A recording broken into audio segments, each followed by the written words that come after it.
और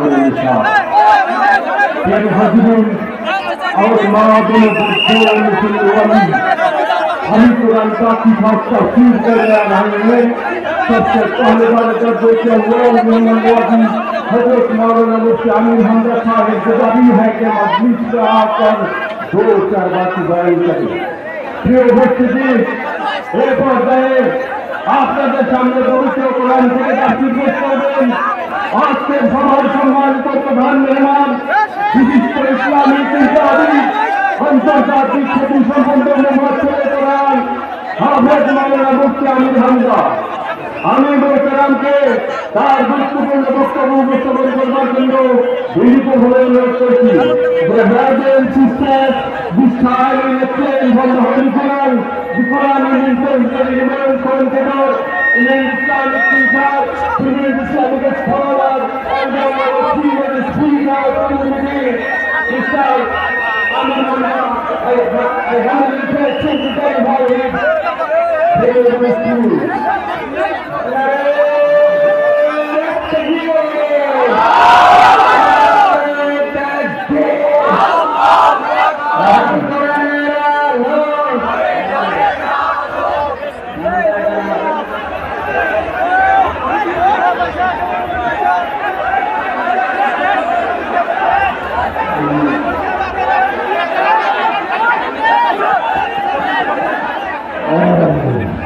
Assalamualaikum warahmatullahi wabarakatuh.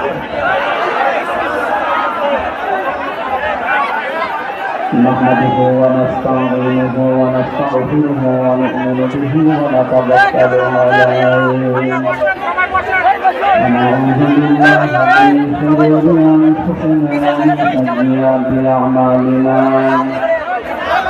من يهده الله فلا مضل له ومن يضلل فلا هادي له ونشهد أن لا إله إلا الله وحده لا شريك له وأشهد أن محمدا عبده ورسوله الذي أرسله بالحق بشيرا ونذيرا وداعيا إلى الله بإذنه وسراجا منيرا.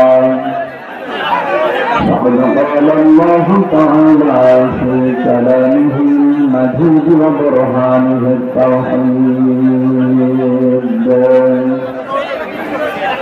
أعوذ بالله من الشيطان الرجيم. بسم الله الرحمن الرحيم.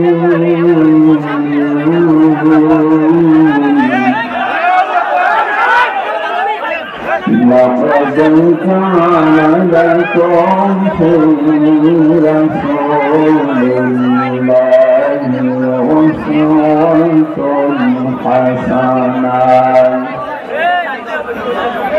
أسوة حسنة لمن كان يرجو الله واليوم الآخر وذكر الله كثيرا.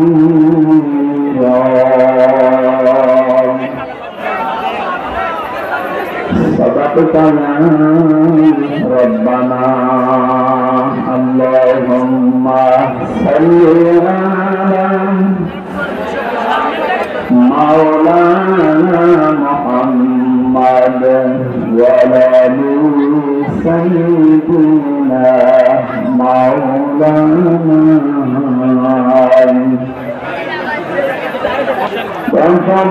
কত ভাবে সাজ তুমি তোমার ভূমি ফেরেশতা এসে চাই ধ্বংসের হুকুম লৌহ মাখা মোহাম্মদ প্রাণেত হাসরাত। আল্লাহ ক্ষমা করো এটাই সেদান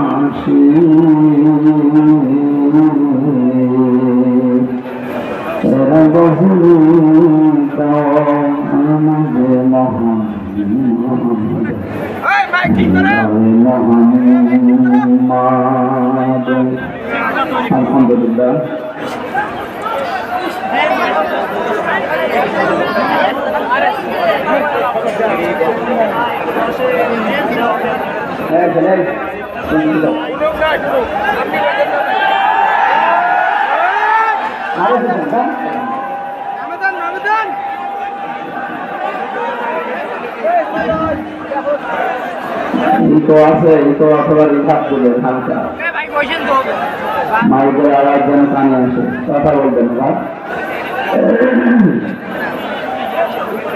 এখানে দাঁড়িয়ে আছে এরা তারা মনে করতে পারবে।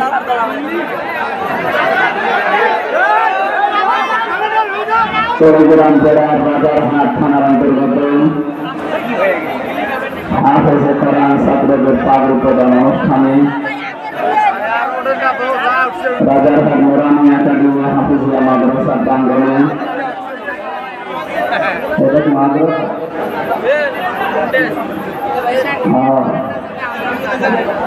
রাজারহাট সিনিয়র ফাজিল মাদ্রাসার ময়দানে তাফসীরুল কোরআন মাহফিলের স্বনামধন্য সভাপতি বিশিষ্ট আলেম দ্বীন পীরজাদা আলহাজ মাওলানা হাবিবুল্লাহ সিদ্দিকী দামাত বরকাতুহুল আলিয়া, এতক্ষণ যারা আলোচনা রাখলেন আপনাদের এলাকার সন্তান মাওলানা সিরাজুল ইসলাম ফারুকী, মাওলানা খন্দকার রেজাউল ইসলাম, মঞ্চে বসা অন্যান্য উলামা ইকরাম, বসা আছেন বাংলাদেশের বিভিন্ন রাজনৈতিক দলের নেতৃবৃন্দ, রাজারহাট থানার সম্মানিত অফিসার ইনচার্জ মোস্তাফিজ সাহেব, সামনে বসা মুসলমান ভাইরা, পর্দার আড়ালের সম্মানিত মা এবং বোনেরা, প্রাণপ্রিয় কুড়িগ্রামবাসী, নতশিরে শুকরিয়া আদায় করছি মাহবুবের, যিনি আমাদেরকে স্বাধীনতা দিয়েছেন। মানুষ পরাধীন থাকলে যে কি অবস্থা হয়, আজকে আসার সময় মাওলানা সিরাজ ভাই বলছিলেন যে অনুষ্ঠানটা করার আগে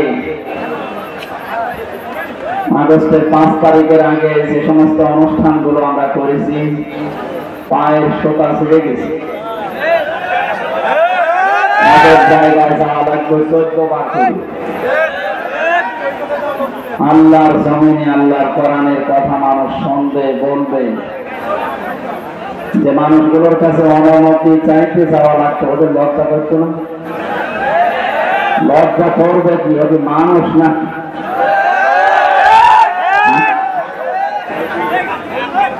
মানুষ হলে তাদের কাছে কোরআনের কথা বলতে যাওয়ার জন্য অনুমতি চাইতে যাওয়া লাগবে, তারা মানুষ কি করে হয়? এটাকে শুধু মুসলমানদের জন্য আল্লাহ দেয়নি, হাযা বায়ানুল লিন্নাস হুদাল লিন্নাস, বায়ানে বক্তব্য পৃথিবীর মানুষের জন্য, সে যে ধর্মে বসবাস করতে পারে। সুতরাং বক্তব্যগুলো আল্লাহ দিয়েছেন তামাম পৃথিবীর সব মানুষের জন্য। তাও আল্লাহ দিয়েছেন জীবিত মানুষদেরকে আমার কোরআনে কারিম শোনা। হাযা বায়ানুল লিন্নাস ওয়া হুদান ওয়া রাহমাতুল লিল ওয়া মাউইযাতুল লিল মুত্তাকিন। আল্লাহ তাআলা বলেন, এই ভেতরে যত বক্তব্য আছে আমি আল্লাহ দিয়েছি এটা চিন্তা মানুষের জন্য। অথচ 15.5 বছরে কি দেখলাম আমরা, জীবিত মানুষদের সামনে কোরআনের কথা শোনানো উচিত না। আপনি পড়তে পারেন, পড়েন, শোনান, মরে গেছে তখন পড়ে, মরে গেলে পড়ে করবো কি? এমন একটা দিক আর বিভাগ ছিল না সেই জায়গায় দুর্নীতির খাবার ছিল না। যারা উপদেষ্টা দায়িত্বে এখন আছে কি বলছে দেখেন না, যেখানে হাত দেয় ওই জায়গাটায় দুর্নীতিগ্রস্ত। হাত দেব কোথায়? সুতরাং যারা এগুলো করেছিলেন নিজেদের কপালে নিজে আগুন লাগিয়েছে। আপনি আলেমদেরকে কোরআনের কথা বলতে দেননি, আলেমদের ক্ষতি করেননি, করেছেন আপনি নিজের ক্ষতি। কত বড় দুর্নীতিগ্রস্ত হলে এদেশের জাতীয় মসজিদের ক্ষতি পর্যন্ত পালিয়ে যান।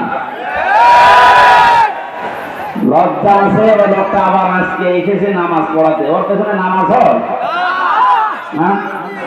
যে লোকটা নৌকা মার্কা নিয়ে ভোটে দাঁড়ায়, ওর পেছনে নামাজ পড়া যায় না?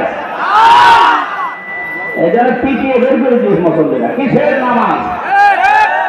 আপনার পেছনে নামাজ পড়লে আমার মনে হয় আপনার পেছনে না পড়ে মোদির পেছনে পড়া ভালো। আপনি আর মোদি তো সমান, সেও নৌকার সাপোর্টার, আপনিও নৌকার সাপোর্টার। আরে নামের আগে আপনি মুফতি লিখে রেখেছেন, কিসের মুফতি?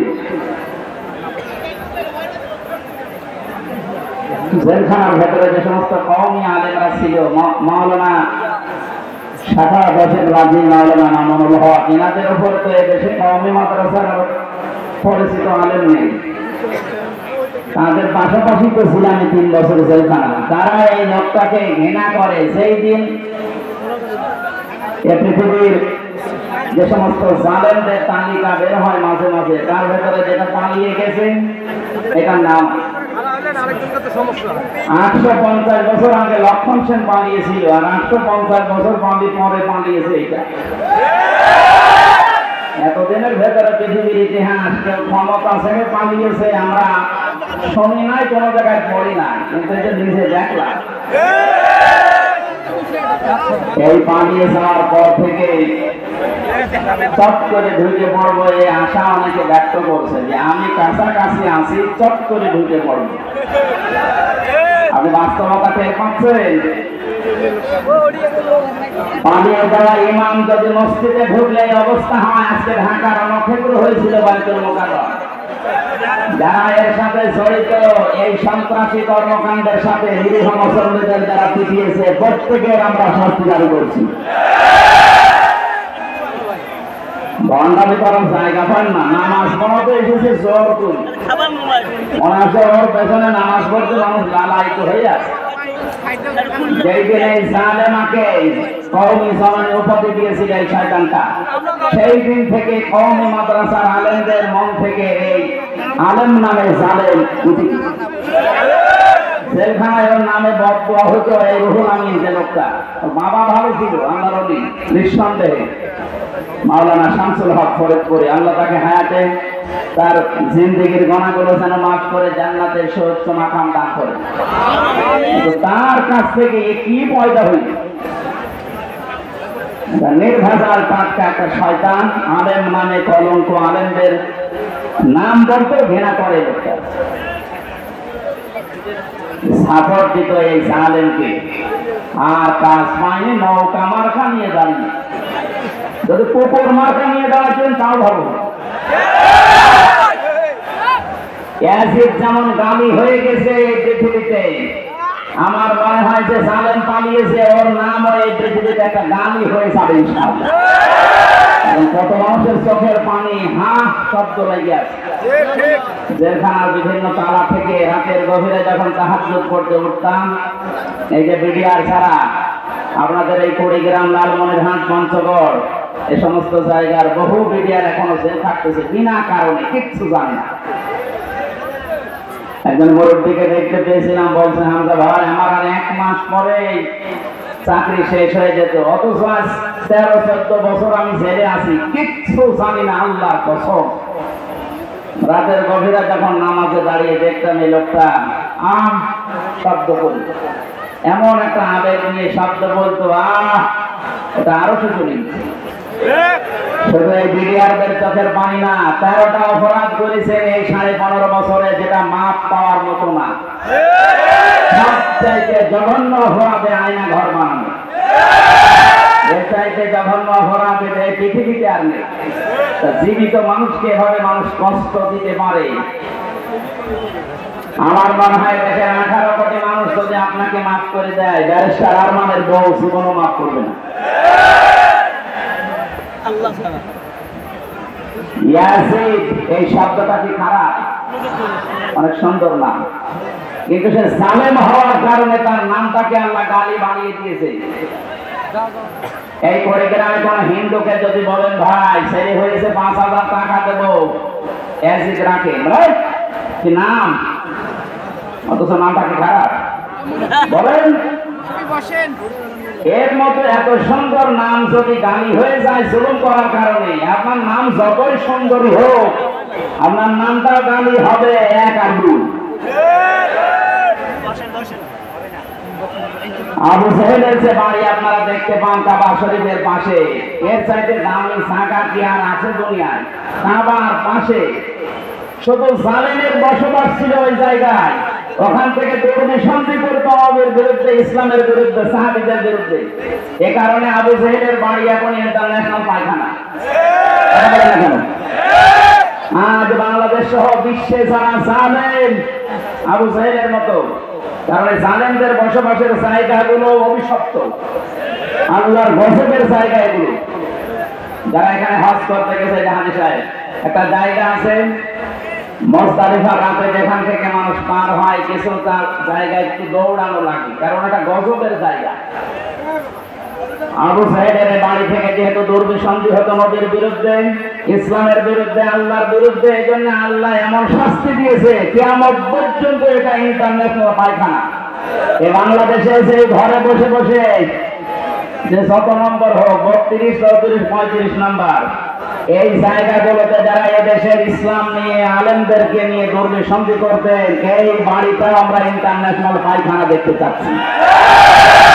সারা বিশ্বের মানুষ আসবে যেন ওই জায়গায় কাজ করে শান্তি পায়। আমি যেন বসে যে এখানে এক আবু জেহেল ছিল। আবু জেহেল নয় তো কি? অনেকে মনে করে উনি হজ করেছে হাজী সাহেব। আরে ভাই, হজ করেছে বাংলাদেশ থেকে, আর আবু জেহেল কাবা শরীফের সভাপতি ছিল। সুতরাং আপনারা কি কে বলবেন আমি জানি না, আমার দাবি এইটাই, এবং বহু আলেম এই মতই দিয়েছে যে এই যে বিভিন্ন নম্বর আলা বাড়ি, যেগুলো 32, 33, 34, 35, 36 নাম্বার আলা বাড়ি নেই, যত নাম্বার বাড়ি আছে জালেমদের আস্তানা, যেগুলো ইসলামের দুর্বিসন্ধি করতো বসে বসে আলেমদের বিরুদ্ধে, এই জায়গাগুলো সব জাদুঘর বানান না আবু জেহেলের মতো টয়লেট বানান। আমি কাবা শরীফ ঘর আসছিলাম, উপর জায়গা পাইনি নিচ দিয়ে, হঠাৎ শেষ করে 7 পাক মারার পরে আমার অবস্থা খারাপ। আমি ওই আবু জেহেলের যে বাড়ির পাশে, আমি জানতাম না যে ওটা ওর বাড়ি। ওখানে যে দেখছি আমার পেটে ব্যথা। এক পুলিশকে ডাক দিয়ে বললাম, ভাই এতক্ষণ তো আমি ভালোই ছিলাম, এখন আমার পেটে ব্যথা করছে। পুলিশ আমার বলছে, ইয়া হাজির হচ্ছে আয়না দিলা দোকা। হাজি দেশ কোথায়? আমি যে তুমি বাংলাদেশ, আমি বাংলাদেশ থেকে এসেছি। আমার বলছে, আপনি জানেন না এটা কোন জায়গা? না তো। আবু জেহেলের বাড়ি। আমি এখনো পায়খানা না করে দাঁড়িয়ে।